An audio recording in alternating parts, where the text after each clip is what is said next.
Halloween was about to roll around, and my wife asked me to hang up some Halloween decorations. I had no idea that I was about to pretty much change my life forever. Um, I, I was out there hanging things up, and I was standing in the flower bed, and in our flower bed, there's a bunch of rocks. And this one was just like standing out. It like kind of had these scratches on it that looked funny. I reached over and picked it up, and I realized it wasn't a rock. What I didn't realize was in that moment, I was holding the very first artifact of many that would lead to the largest archaeological discovery in history. And that's a pretty cocky thing to say. However, part of what we're doing here today is proving that discovery by helping you guys understand symbolism that is associated with this pre-flood culture. Because back to that moment of discovering that item, I had not much idea what I was looking at in the moment. I knew it wasn't, natural. It was man-made because it was clearly ceramic.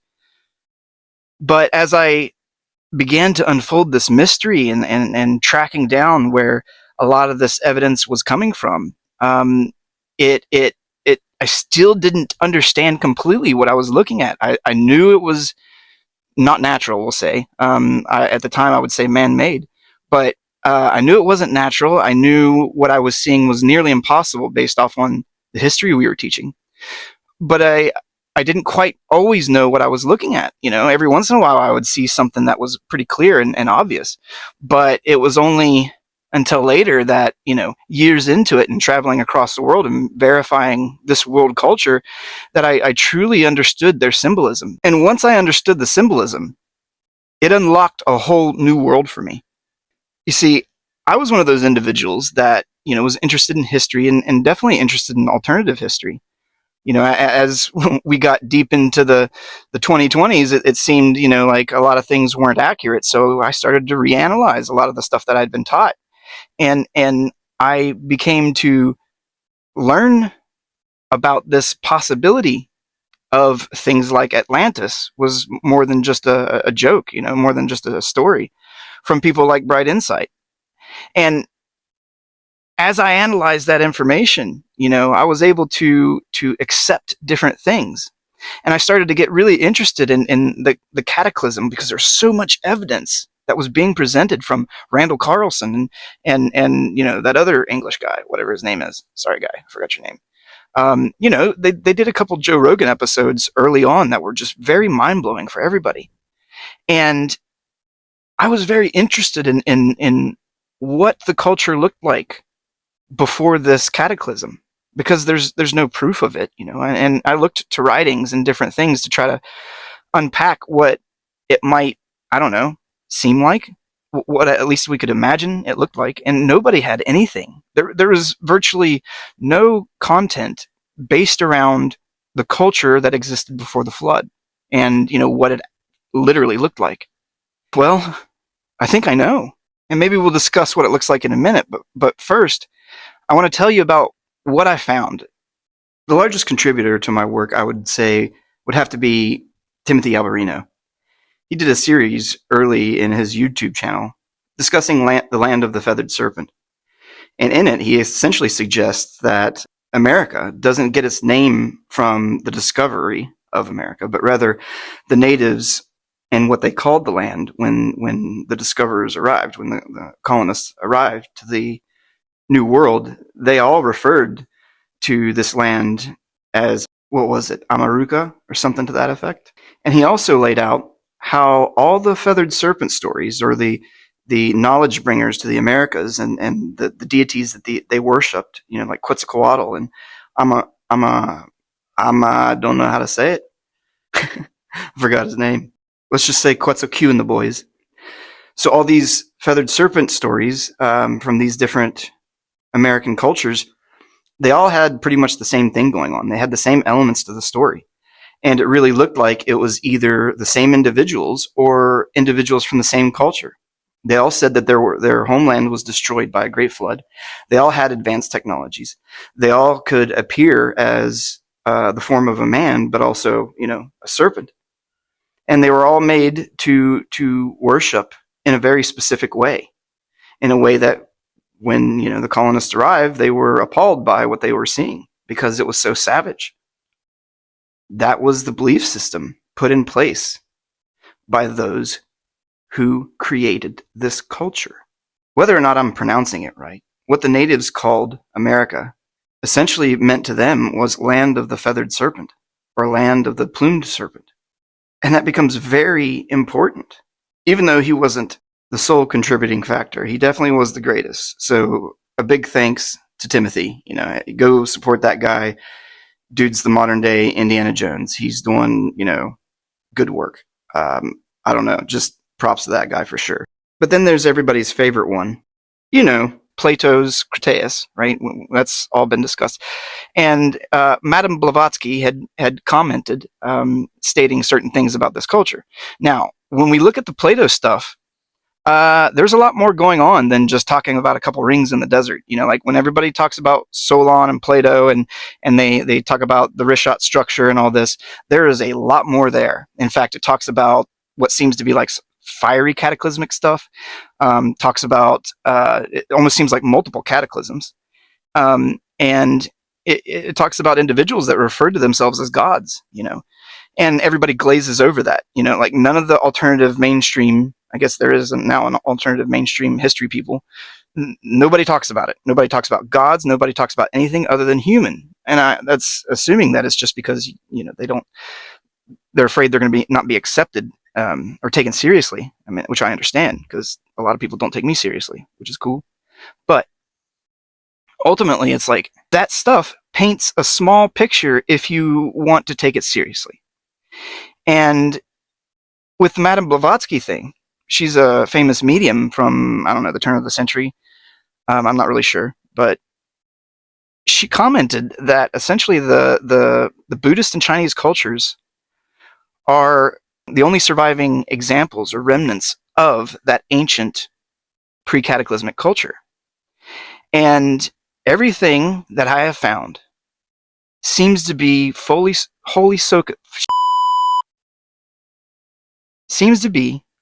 completely focused on the feathered dragon.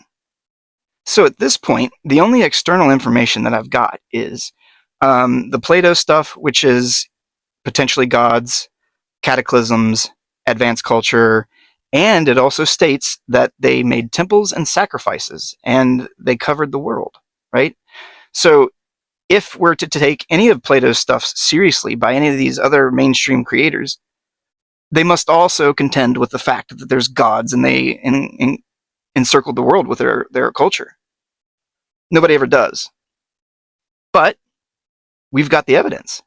But this video isn't about that evidence. There's other videos for that. What we're talking about today is strictly the symbolism, because it wasn't until I fully understood the symbolism that I was able to determine what was what in their culture. And the biggest hang-up that I found was looking at ancient cultures all the same way. First of all, I made a whole video pretty much introducing this section because we essentially have a hard time looking at ancient history through any lens but primitive. Everything before us must be primitive. There is nothing more advanced than us. That's how we see our world. But the reality is there was more advanced than us. And the reason we cannot see it is because we are looking through a completely incorrect lens. We cannot see outside of the box long enough to recognize the truth of our world. If you can imagine for a second some modern art, some sculptures that are Impressionist. We've all seen them. But we know what they are. We know they're art sculptures, and it's completely clear. Well, what if an ancient culture deemed that bizarre art style to be their dominant and primary art style? First of all, we don't look at any culture in history as utilizing that art style. Impressionism, that is something that is modern, that is like, turn of the last century kind of stuff. That is us. It is only attached to us. But the reality is, it was someone else too. And what I have discovered is this culture, while not in every case, they are primarily an Impressionist art style culture. They're so advanced that they engineered their stuff to have optical illusion abilities, right? And so as you learn these symbols, understand that in any one item that you end up discovering, you could see multiple symbols. And that's what I found. And in fact, it was very confusing in the beginning, because when you realize that there are categories of artifacts that really don't deviate geometrically, you start categorizing them, and I was able to figure this out across the world. Like in Italy, we got our 40-degree triangles just like we got here in West Virginia. But what was happening was, as I got deeper, I would discover that there were combos. It was like multiple symbols in one item. So I have this geometric standard on one hand, but then I also have symbolism on the other hand. And what's happening is there will be multiple symbols inside of my geometric standard.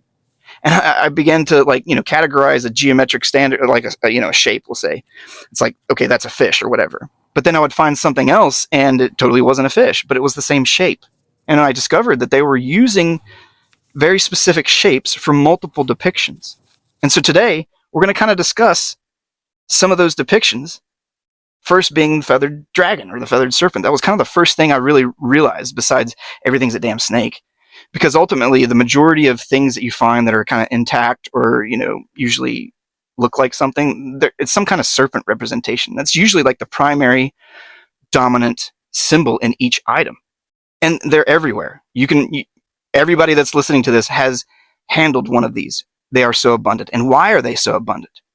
Well, my primary theory behind this, and that's based off of the fossilized statue fragment that I've got, is that they were mostly connected to the seven-headed deity, or the seven-headed serpent. This fossilized artifact that I've got has this radius damage point or break in it, and I can only assume that it was attached to a radiused, tablet of some sort. And the examples that we find of this in our current world are in India. So if we remember back to what Madame Blavatsky said, well, she was saying that those Indian, or the Buddhist and Chinese cultures, rather, are the remnants of this more ancient pre-cataclysmic culture. So it would make sense for me to compare that tablet, that radius tablet with the multiple serpent heads, to the one that I have. Because it's kind of ironic that the one that I have looks just like a Chinese dragon. So if you can imagine for 1 second, some totalitarian culture, some authoritarian culture, prehistoric, but they're advanced, right? And they made everybody have these statues. Like, you all got to worship the god. Everybody's got to worship the snake god, so everybody's got to have a statue of the snake god. So imagine if every statue has 7 heads. So times however many statues times 7. That's how many heads we've got. And that's mainly what seems to have happened. But they're not all like that. It seems that style of attaching heads to things goes beyond the serpent. I do have other examples of different depictions, maybe let's say, like a goblin face or some type of, other face. Like, I don't even know what to call some of these things. They are also seeming to be attached in the same way. So it's like they stuck these effigies to everything. And I don't really pretend to know beyond this curved radius tablet of what they might have been attached to, but I do have some evidence of my Michigan copper items. They appear to have been attached to some type of tree structure because of the evidence of where they were attached. Essentially, looks like they were in like a split groove, and essentially like just kind of a tree. That's the only way to describe it. So if I were to analyze the damage of those artifacts, I would say that it appears that they were attached to things that were cylindrical and in some type of V shape, which reminds me of a tree. So now we got this serpent culture, this, effigy culture that is attaching these things to, I don't know, everything. We can't really know unless we have examples, and I have nothing. But I do know that these are representations attached to something else. We have the evidence of the damage. We have evidence of the representations that are repeated across the world inside of the geometric standard. So the other word that keeps popping up in my vocabulary around this topic is effigy. And what I have learned is almost always these depictions are loose representations of very specific symbols. And so what I mean is like the basic shape and the faint impression of this thing is what is important to them. And it is what you are finding. I used to think that these effigies or whatever they were that we were finding were deteriorated because you could see that they were something. You could see they kind of look mangled and twisted a little bit. You could see where they were attached to something. But from a strictly analytical perspective, from my professional, damage investigation perspective, um, I could only see that the wear and tear wasn't what my theory suggested. So my theory was that it all wore down, like it was like a river stone. Take a statue, throw it in the river, and 10,000 years later, it's just going to be a blob, right? Well, my theory was something to that degree, and I made a video about it. And that is still partially true, but almost what certainly you're going to find is the artifacts in their complete state. And they just look like stones to you because you don't understand the geometry and the symbolism. But once you get down that symbolism, it's like, oh crap, this is a giant trash heap we live in. It's not a natural wonderland. It's a massive landfill. Hence my name, Antediluvian Landfill. Because I realized that if we simply just converted their art style to a realist art style, like just say Greek, like, every depiction that they had was, switch it to a Greek depiction, it would look like we are living in a complete trash heap because this stuff is everywhere and the majority of it is somehow connected to them. Okay, so we've established we got this ancient prehistoric culture that's super advanced. They like effigies. They like Impressionism. They don't really fool around in realism. What else do we know about them? Well, they definitely used natural materials intentionally. I personally believe that this art style also conveys superiority to the viewer. It's far outside of human capability. The optical illusions that these are capable of are only for the most advanced AI. And I'll be honest, if I had to describe what it is that we were looking at or what their art style looks like in person, it would be more similar to that morphing AI that's, kind of grotesque and it's never really one complete image.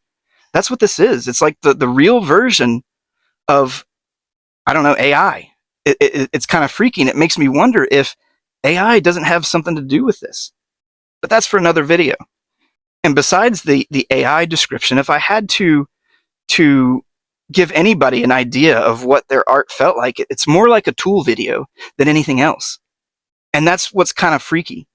A lot of these things, once you understand the symbols and you see like, oh, that's a complete piece, it's like intentionally grotesque, you realize that it was also meant to intimidate. Whoever made this stuff, I don't think they have good intentions. It's dark. It's unsettling. It's a little scary. So I can imagine if they planned on showing up again, they would want to hide what they were up to, because I also have evidences of, human unaliving around spiritual reasons, like whatever, I'm not going to get into that. But it doesn't seem like a cool group of people. They got cool art for sure, I'll give them that, but I don't think that they have good intentions. And so we got this culture. They seem kind of shady. They're totalitarian. They use effigies. They use Impressionism. And I'm going to say, I'm sorry, I personally believe that this is landfillism.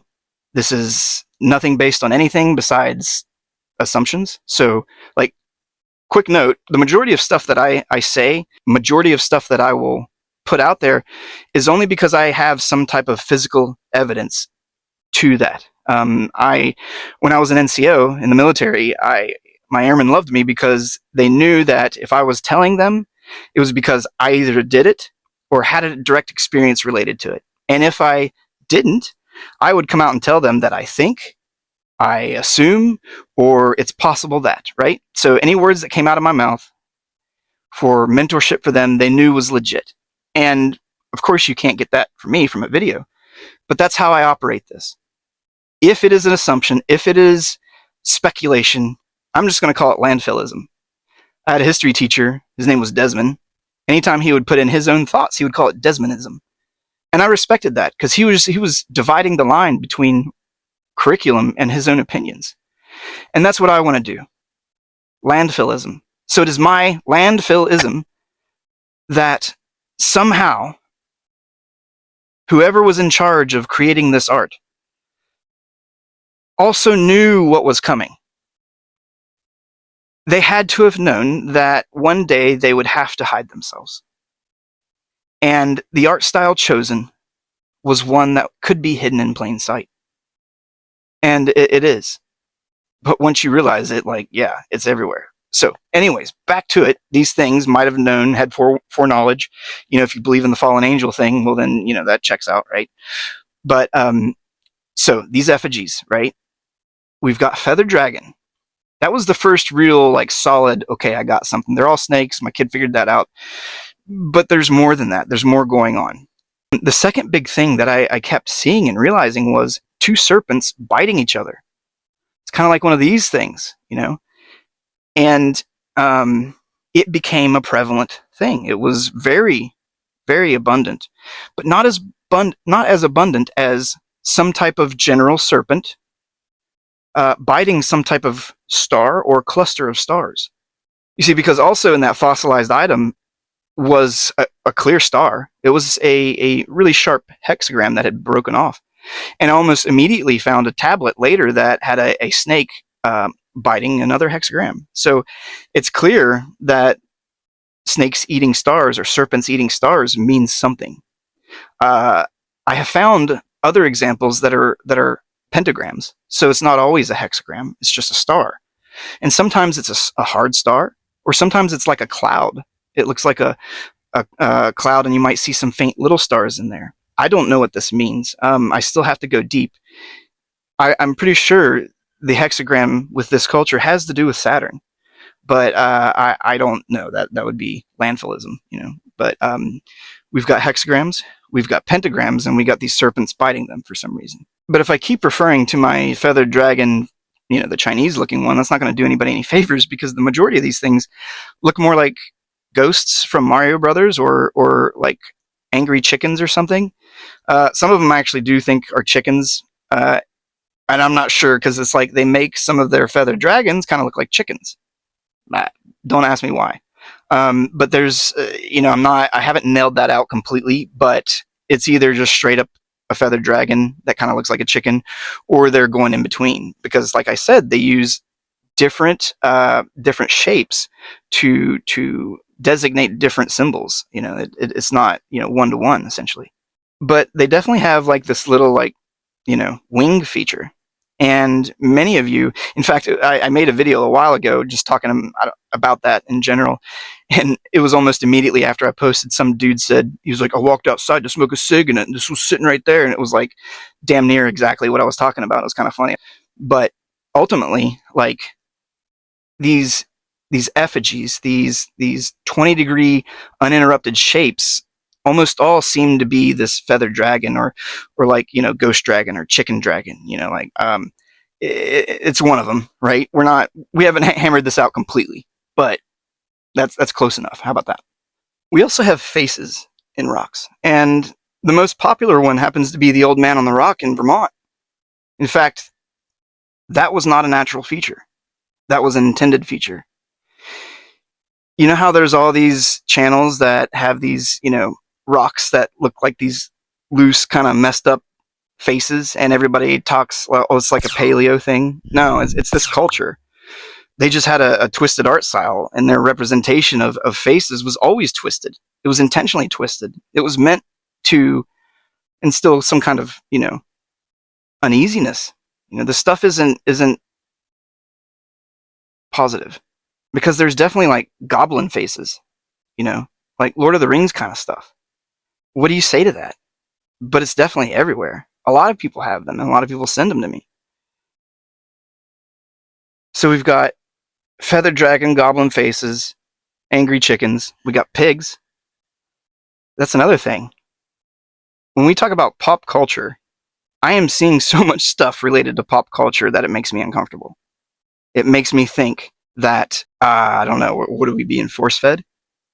Are the people who are inspired to create our stuff, are they from being inspired from good sources? Like, I made a video recently talking about the skeleton faces, and the bender, because that's another one besides goblin faces. We got like this kind of funny skeleton face, and it almost feels like One of them feels like, like a luchador face, or De los Muertos, or some type of cartoony type skull.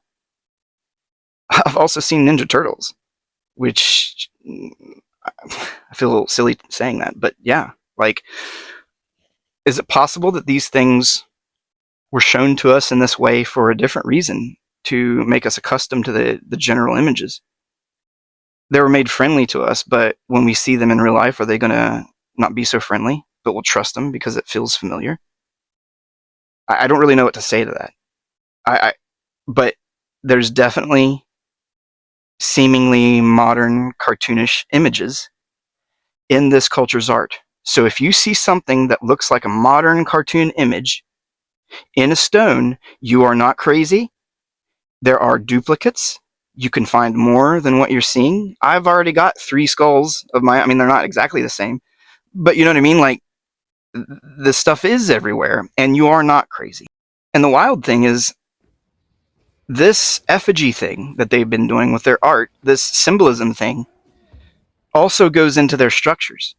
Because earlier I was talking about the feathered dragon, the 20-degree interrupted kind of, well, the first time I realized that it was bigger than that was in Italy, when I found one that was essentially a mountain. It was perfectly 20 degrees and matched nearly identical one I'd found previously. And I realized that their effigies also apply to their mountains and or structures, because it's really seeming like a lot of our mountains, or at least the stone cores of those mountains, are not natural. Because how is there a Chinese-looking dragon in Marana, Arizona that matches my fossilized dragon head if it's not some type of fabricated structure? It's not a coincidence. So those of you right now who have some of these items and are like putting it together and you're like going, oh my gosh, understand that what you're seeing, in your little collection can also be found on a large scale. Those shapes and those symbols can also be found in mountains and earthworks, terraformed areas. I mean, there's this one place in Australia that's clearly the same general shape as this one that I'd identified. I mean, you can see where the cataclysm raked over the landscape. And just underneath that damage and all that, you can faintly see perfectly straight lines that are like, it's like a basic geometric core of that artifact. And even when you lay it over top, it matches really great. They've repeated this all over the world. This symbolism also applies to what people think are mud fossils. Those are not organic creatures that have turned to stone. Those are advanced engineering projects of a culture that we can't understand. We will be able to prove this through geometry and the symbolism that we're laying out here. For example, the feathered dragon priest.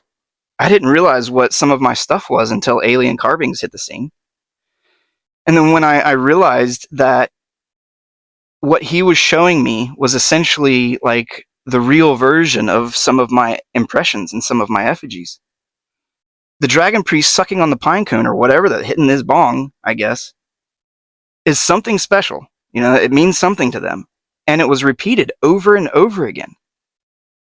And so when I was able to see his symbolism open up mine a little bit, that's when I really connected the whole effigy situation. Because I realized things that weren't damaged, that were just plain, were faint impressions of things like the dragon priest.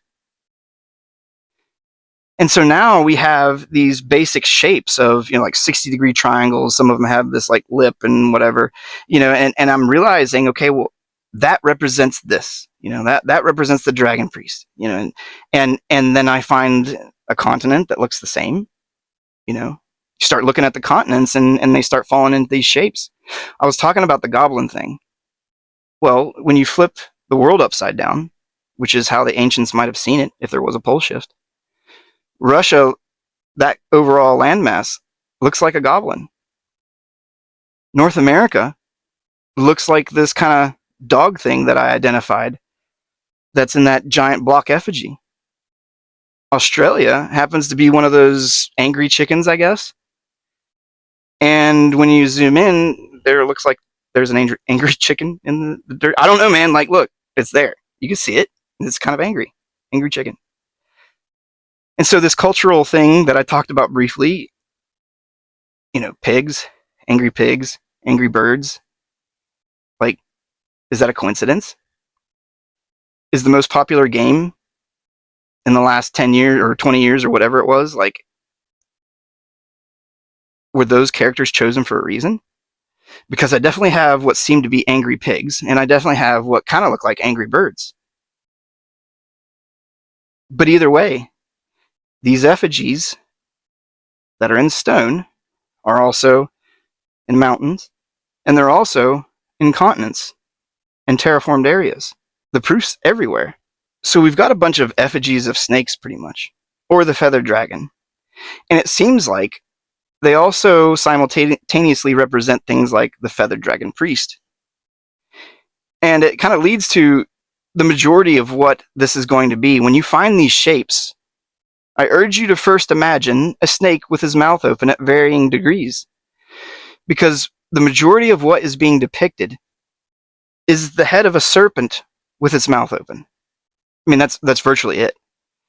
And the majority of things that we find is some variation of a depiction of that. And so if you imagine how a mouth might be open at varying degrees, just consider that first when you find these items.